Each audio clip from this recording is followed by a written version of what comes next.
We are delighted to have Dr. Jamie Garcia speak with us today. Dr. Garcia is a postdoctoral fellow in the Hasty Lab within the Molecular Physiology and Biophysics department at Vanderbilt. Dr. Garcia graduated with her PhD in cell biology from Duke University and currently studies the development of immunological memory and adipose tissue with periods of weight cycling. Thank you so much, Dr. Garcia, for speaking with us today on your journey, and I'll let you take it away. Yes. Thank you again for inviting me to speak with your group. And just to make sure, can you see my screen? Okay, awesome. So I'm just going to talk today about my journey to this point in my career and how I got to Vanderbilt. So I'll begin by talking about me and where I was raised, my journey in STEM, my involvement in STEM, and ultimately what's next. So this is just a primer of my timeline and my current trajectory. So I originally am from California. I did my undergrad at UCLA. Then I moved all the way across the country to do my PhD at Duke University in North Carolina. And now I am located here at Vanderbilt. So it has been quite the journey. So I grew up in Northern California in a region where most people would know as Silicon Valley. So I would say for the most part, I have for my entire life been surrounded by STEM and science and kind of just been on the forefront of what's new in terms of technology. My high school really encouraged us to get involved in science outreach and other activities that would just like bolster our creativity. So after graduating high school, I went down south, so about 300 miles south to the big city of Los Angeles. And here's a picture of what I think is a quite beautiful campus. And I got my bachelor's in physiological science. So in this major, I learned a lot about the different body systems, cardiac system, musculoskeletal system. And I initially thought that I wanted to do something in the field of nutrition or physical therapy, which is why I pursued that major. But when I started at UCLA, I also found myself in a program called Peers. And it was a program for first generation minority students pursuing their bachelor's in a science field. And through this program, we not only had like special tutoring sessions for the different introductory classes we were in, but we were also required to attend talks by faculty at the university who were conducting research. So the primary goal of this program was to really get us interested and exposed to what research was, because I will say for a lot of us coming in as first gen students, we kind of knew of the basics. You could be a chemist, you could be a doctor, you could be a nurse, things like that. But a lot of us had no idea what biomedical research entailed. And as we matriculated through college, the majority of us got involved in different research laboratory experiences. And so here was my first foray in biomedical research. And I did research in a cardiovascular lab. And what was really cool about the program was we ultimately, like at the end of our time, got to go to our first like big scientific conference. And that really just opened my eyes to all of the extensive possibilities in terms of research that were available. And it was through this experience that I decided that I wanted to go to graduate school. And so I applied to about 10 different PhD programs and ultimately settled on Duke University, which was literally all the way across the country from like everything that I had known. So that in itself was a big change. And when I was applying to graduate school, because I was coming directly from undergrad, I made sure to apply to what are called umbrella programs. So in this case, I was not pigeonholed into a specific department or a specific area of research, but instead, in my first year, in all the programs, regardless of if it was at Duke or the other schools I applied to, I was able to rotate in labs in any department. So um, in my first year, I actually rotated in a microbiology lab, a genetics lab, and a cell and developmental biology lab. So I wanted to definitely keep my options open since I considered like myself still new to biomedical research. And so ultimately, while at Duke, I joined the cell and developmental biology lab and studied intervertebral disc development in the spine. And we did this using a zebrafish model. So in undergrad, I was primarily working in cell culture, and now this was my first experience working with a live animal model.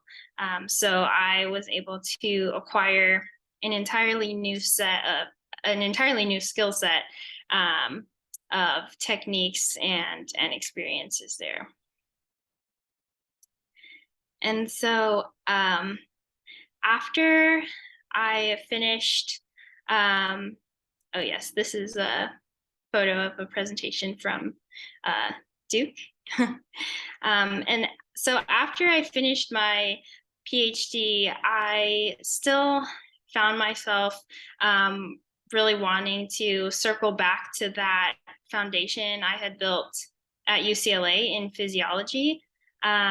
Initially, when I went to graduate school, I thought I was going to join a lab in something along the lines of nutrition, metabolism, diabetes research. But just the way life is, I think we're all aware that nothing is ever linear. So as I mentioned, was in a developmental biology lab, which is very different, but I still had this itch to like learn more about diabetes and obesity.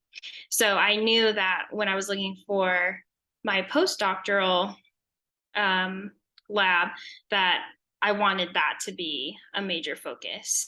And I found Alyssa Hasty's lab here at Vanderbilt. And as Taylor mentioned in the introduction, we study the role of the immune system in type 2 diabetes and obesity. So I, again, have switched animal models. We use mice in our lab. So switched animal models and have acquired an entirely new skill set here. So throughout all of these experiences, I have been able to reflect and know how important mentorship and just having guidance from, people that are ahead of me has been like so vital to my career.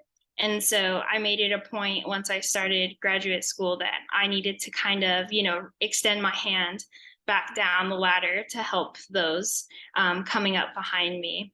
So I participated and helped create this program at Duke University called Boost, which stands for Building Overtures and Opportunities in Science and Technology. And now at Vanderbilt, I'm also participating in VUWISE, so the Vanderbilt Women in Science and Engineering program. And just to document what I did with Boost.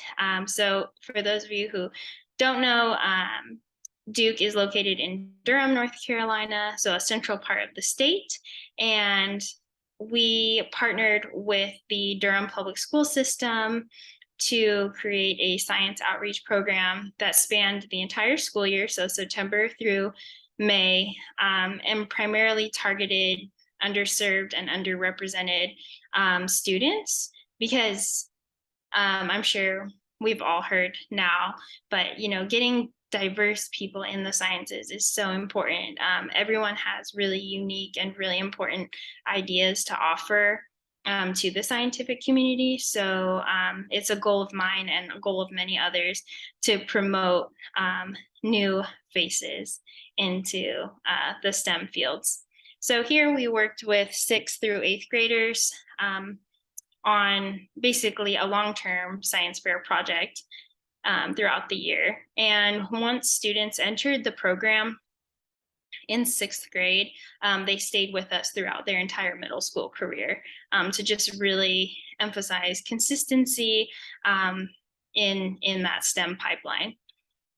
And I don't have any pictures from VUIs yet, but we're also working with the Vanderbilt School of Science and Math to encourage and expose them to biomedical research as well. So these are 2 organizations that are very near and dear to my heart, and I think extremely important for the future of science. And just like a little bit about me outside the lab, I think it is important to have balance, whatever or however you might define that. But I think it's important to find things that drive you and fulfill you, and can even like be your escape when things get tough, because there are definitely ups and downs to all of the different endeavors we're undertaking. So I really have found a passion in endurance sports. And this came with kind of followed my trajectory with graduate school. They definitely mirror each other in terms of like the intensity and motivation that you need to get through these events. So yeah, I think it's important to take care of yourself and just have a way to have an outlet yeah, when things get challenging. And that's all I had about me, but I'm happy to answer any questions. Yes. Oh my goodness. Thank you so much, Dr. Garcia. That was an incredibly profound, personal, and informative talk. Thank you so much. Our organization is all about empowering more women from diverse backgrounds to enter into STEM fields, because that is the only way. For example, like you were saying, diversifying the research is going to diversify the outcomes of the science. So thank you for your journey and also your dedication as well. So I would love to ask you some questions that we've gathered pertaining to student and some also professional advice. So I'll start with the first question. What were important considerations for you when making your grad school list? Yeah, I think that is a great question. And I think if you asked me when I was going from college, my list would look a little different than it does now. But so this is in no particular order, but in being from California, I had to consider location. So, I was definitely not used to winters. I did apply to schools in Chicago, up in the Northeast. So just reminding yourself, like, you're gonna, whether it's medical school or PhD, like, you're gonna be there for 4, 5, 6 years. So just thinking about the place as a whole, like, are there things here that I could see myself doing? Can I see myself as part of this community? So in like the non-educational part of that question, I think location is something definitely to consider. And if you have, other familial responsibilities, like how far away from home can you be, things like that. And then in terms of selecting a university, the one nice thing about graduate school is if they accept your application, that they typically fly you out for an interview weekend. And during that time, you get to interact with a lot of students. And I really focused on, do the students seem happy, or are they just kind of like putting on this front because it's recruitment weekend? And you can tell, like you can really tell when people are genuinely happy. And that is why I chose Duke, was because the students, um, like they definitely worked hard. I mean, at this stage, if you're going into professional school, like you're gonna work hard and it's gonna be challenging. But they also seem to truly support each other. And those are some of my best friends, like to this day.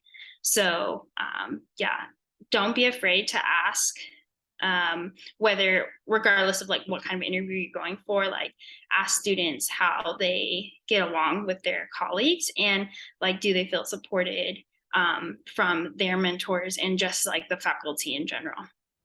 Awesome, thank you. So the next question is, how did you accommodate to being far from home during your graduate school studies? Yeah. Yeah, so that was definitely challenging at first because I used to be a 5-hour drive from home, and in being in North Carolina, I was in more than a 5-hour flight from home. So again, I think this goes back to like why asking students like if they're happy is really important, because ultimately like they become your family. They become the people that you celebrate Thanksgiving with, or just celebrate like your birthdays with, because it might be like hard to go home. So really, and I know for some people it's easier than others, like whether you're an introvert or extrovert, but just really trying to get involved and put yourself out there in the beginning. A lot of universities I know have welcome events and things like that. So I tried to participate as much as I could in those types of opportunities. And usually there's like free food too. So that's always a plus. But I think also, making kind of like putting little carrots on your calendar for you. Like, okay, in spring break, I'm going to go home, or just like making a plan so that you have something to look forward to. Continuing with your graduate study, how did you avoid burnout? How do you still avoid burnout as a postdoc? Yeah.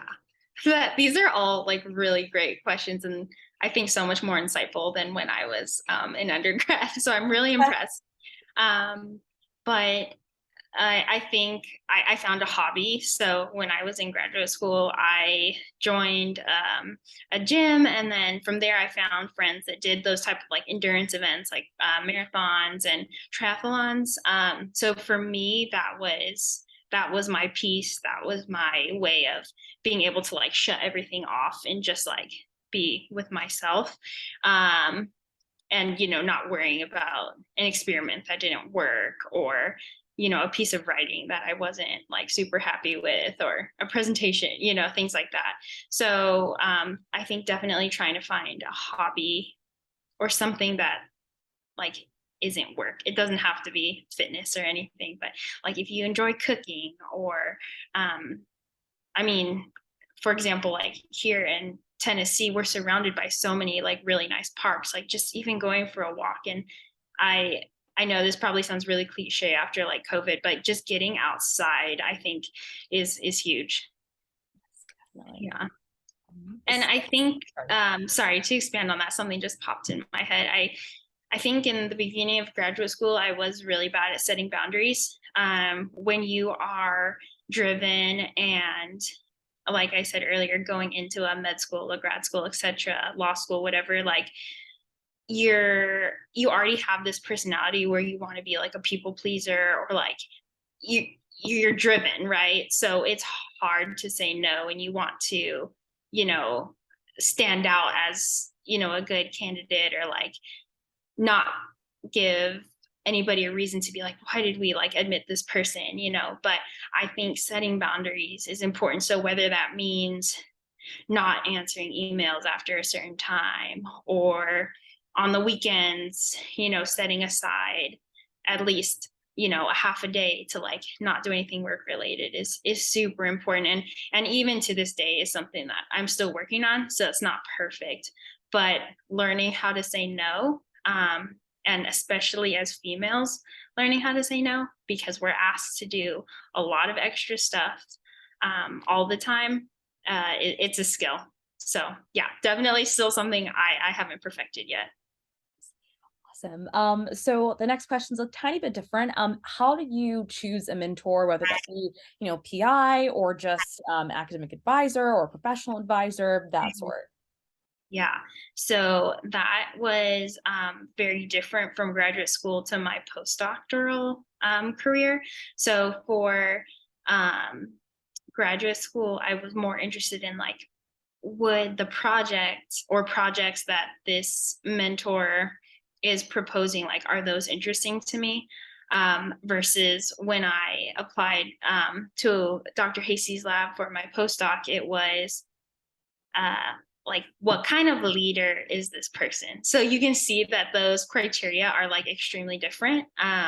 And how I think about it is, I mean, obviously you want to be interested in the science or in the project, but you can always like learn how to do things, but you can't, it's much harder to teach people to be a good leader or a good advocate for you. So I think that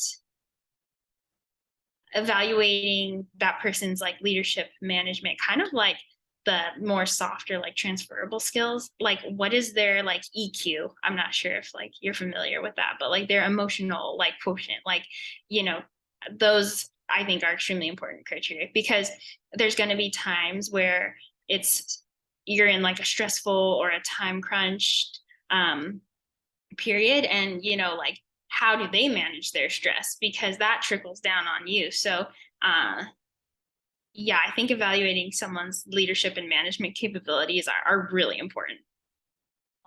Awesome. So to transition a little bit into more academic structure things and applications, since we have a lot of upperclassmen who are applying this cycle or next cycle and have a lot of questions related to these topics. So, what are some pros and cons, in your view, to applying to an umbrella program versus a specific discipline?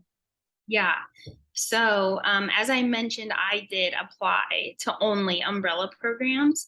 I was really I guess like cautious about, I didn't want to get stuck in like a specific department. And like I mentioned, I had only had experience in like one research lab and one in one research field. So I think for me it was driven a little bit by curiosity too. I didn't know the amount of things like that were out there, like the amount of topics that were available to me. So I wanted to make sure I had access to that.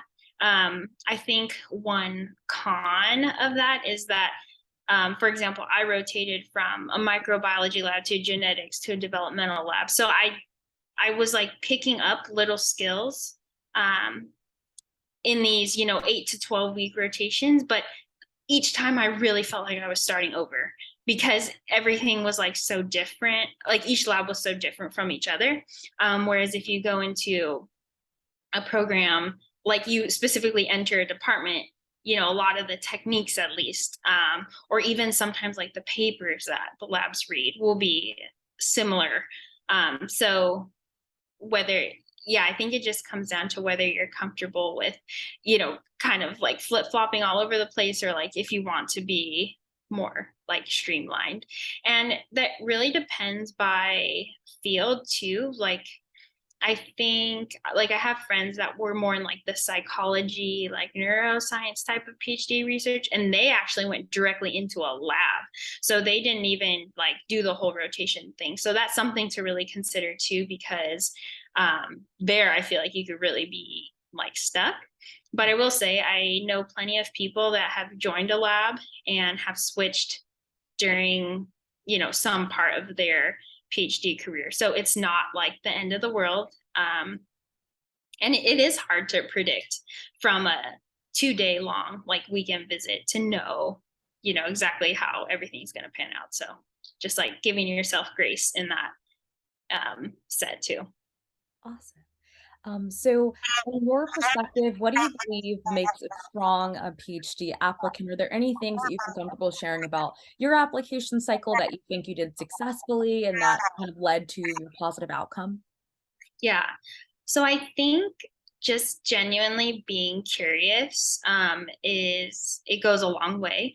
I think I was like really intimidated when it came to the interview part where they like flew you out to the university and you had to interview with a bunch of faculty because you're like all this stuff is way over my head. So I think the best thing that you can do is just ask questions. Like PIs absolutely love to talk about themselves and their research. So if you can ask questions, one that shows that you're engaged with what they're talking about, and we'll get them talking even more, which ultimately in turn gives you more like conversation points. And don't feel like you have to know everything. Like I'm post PhD and like the more I learn, the more I realize like I don't know anything. So it's totally okay to just even ask for like clarification or if there's different ways to understand, but just showing that you're genuinely engaged and curious, I think goes a long way. Great. So do you have any advice or maybe one major piece of advice for students who are applying right now? Any kind of writing tips or preparation tips or anything? Yeah, I think I would write a pros and cons list for I'm big on lists. So I think it comes down to like each individual and what works for them, but just writing a pros and cons list like before and after. So like if I had a Vanderbilt visit, it's like these are the things like I really like about the university, and then these are the things that I'm like not so sure about. And then you go and you might have ways of even like clarifying those points, especially the ones that are like cons or in the con category. And then coming back and maybe giving yourself like a day, because these interviews are exhausting. Especially when like I was traveling time zones from like California to the East Coast. So when the interviews were starting at 7, it was really like 4 o'clock in the morning for me. So yeah, just like giving yourself a day to like regroup once you get back, and then kind of like reassessing that list, and seeing like if there was anything that stood out as good or bad, or like were there any red flags, things like that. I also like can not emphasize enough just like talking to students, because I mean I can only speak from my time at Duke, but like the faculty asked the students about candidates as well. So just engaging with them and asking them what they think about the program, the faculty, opportunities that they have, I think are really valid and really important. Awesome. So our last two questions are kind of overarching. So the first one is, what has been the biggest challenge that you've experienced on your journey in this whole biomedical research pathway? So my PhD was like absolutely like the most challenging thing that I experienced. Like I would run 100 marathons before I like did my PhD again. Um, there was a situation in particular where my project was on the verge of like getting scooped, which means another lab was working on something really similar. So we had to put together my data in like an extremely quick time, and uh, like just everyone was on edge like every day until we sent that thing off. So I think, yeah. Can you remind me again? I was like, sorry, like Oh yes, yeah, it no was worries. a stressful flashback. But it was how did I manage, or Uh, yeah, like what was your biggest challenge? Like how did you overcome that experience? oh yeah, yeah. So I think it really came one like important thing, regardless of like what you go into, either in like your um like postgraduate trajectory, or if you go into the workforce, is like find more than one mentor. So that was really crucial during that point, because I was stressed, my primary mentor was stressed, so it would not have been beneficial to like I couldn't really like go and talk to him about like stuff that was bothering me because we were just like so focused on getting this paper out quickly. But I did have other mentors, both older students, but also other faculty that wasn't my primary mentor that I could go to and talk about that experience with. So don't think that just because someone has the title of like that is my mentor, that that's the only person that is important. Like build a build a mentor network, build a colleague network, because those are always people that you'll be able to fall back on and just ask for guidance and support. Awesome. Yeah. So for the final question, thank you so much for being so giving with your time, by the way. Um, have you ever faced any challenges as a minority woman in STEM, and how did you overcome any of these challenges? Yeah, I think that's a really great question. As I kind of alluded to earlier, just as women in general, we are often asked and sometimes just like expected to do all this extra stuff. So, in addition to um, being a graduate student and doing your science and your research, I was a lot of times asked to, organize social events or expected to plan department retreats and just things of that nature. And I don't think it's necessarily done out of like, oh, they're a woman and that's what they're supposed to do. But it's just this kind of like construct, right, in society where like it just happens. And it's not unique to like Duke or, Vanderbilt or anything like that. It's just, I've talked to people that have gone to a bunch of different universities and they see the same pattern. So it goes back to working on setting boundaries, which is so hard, especially as a minority, because you're I think taught like your whole life, be grateful that you're like in this position, like so many people before you like never had this opportunity. So like just do what you need to do,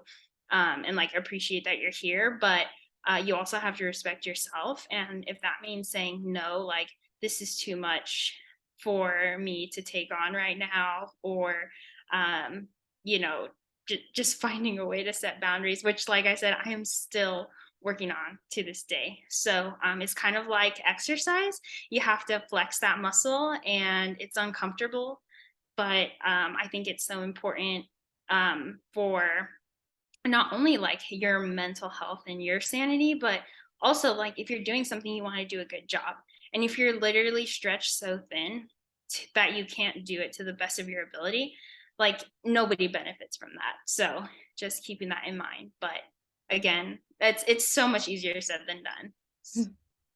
Great, yeah. So before I close, I just wanted to pose if there were any other items or advice, pieces of advice or anything that you feel like you didn't have the chance to say that you would like to. I just wanted to leave that possibility open if there's anything else that you wanted to add or not. Yeah. I think that everything that has come to mind I've been able to express. Talk to people, like talk to people, build a network. I know it's so cliche and it sounds, so simple and, not this like fancy formula to figure out everything. But I think just by having people, inevitably you open up your doors to resources. So um, yeah, I know it's harder for some people than others, but yeah, just talk to people, ask, don't be afraid to ask questions. There's no such thing as a question that's like too dumb or too simple or anything like that. I mean, ultimately it's your future. So like ask everything that you need to ask. And along those lines, I'm more than happy to like answer questions by email or if your group has like another session or something about like how to select now that I've gone on interviews or things like that, I'm like more than happy to talk. Oh, thank you so much. Thank you so very much, Dr. Garcia, for offering all of your time, giving such an incredible talk, as well as amazing responses to the members' questions. I really appreciate you speaking with us today. And yeah, I hope you have a great rest of your night. Thank you so much again. Yes. Thanks for having me.